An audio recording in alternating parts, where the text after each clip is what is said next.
దేశంలో మౌలిక సదుపాయాలకు మరో ప్రత్యేక ఉదాహరణ మన కళ్ల ముందుకొచ్చింది. అదే సుదర్శన సేతు. ఈ వంతెన దేశంలోనే అతి పొడవైన తీగల వంతెన. ఓఖా ప్రధాన భూభాగాన్ని సముద్రం మధ్యలో ఉన్న బేట్ ద్వారకతో అనుసంధానం చేసే ఈ కేబుల్ వంతెన విశేషాలేంటో తెలుసుకుందాం.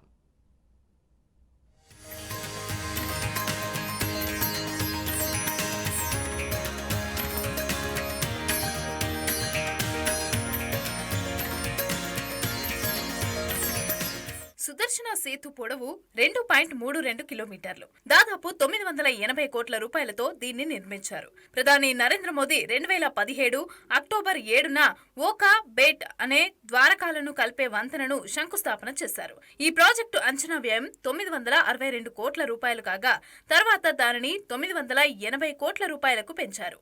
నిర్మాణం పూర్తి కావడంతో ఈ వంతెనను ప్రధాని నరేంద్ర మోదీ జాతికి అంకితం చేశారు. ఈ వంతెన కారణంగా లక్షద్వీప్లో నివసిస్తున్న సుమారు 8,500 మందికి కూడా ప్రయోజనం చేకూరనుంది.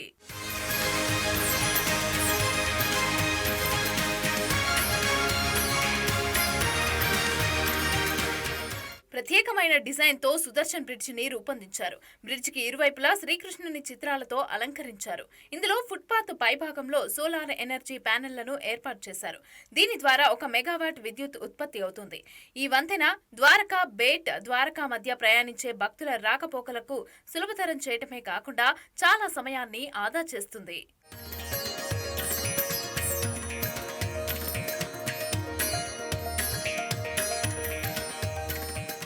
ఈ వంతెన డెక్ మిశ్రమ ఉక్కు రెన్ఫోర్స్ కాంక్రీట్ తో తయారైంది. దీని వెడల్పు 27.2 మీటర్లు. ఈ వంతెనకు ఇరువైపులా 2.5 మీటర్ల వెడల్పు గల ఫుట్పాత్ కూడా ఉంటుంది. ఈ వంతెన మొత్తం పొడవు 2,320 మీటర్లు, అంటే 7,612 అడుగుల పొడవన్నమాట. ఇది భారతదేశంలోనే అతి పొడవైన తీగల వంతెనగా నిలిచింది.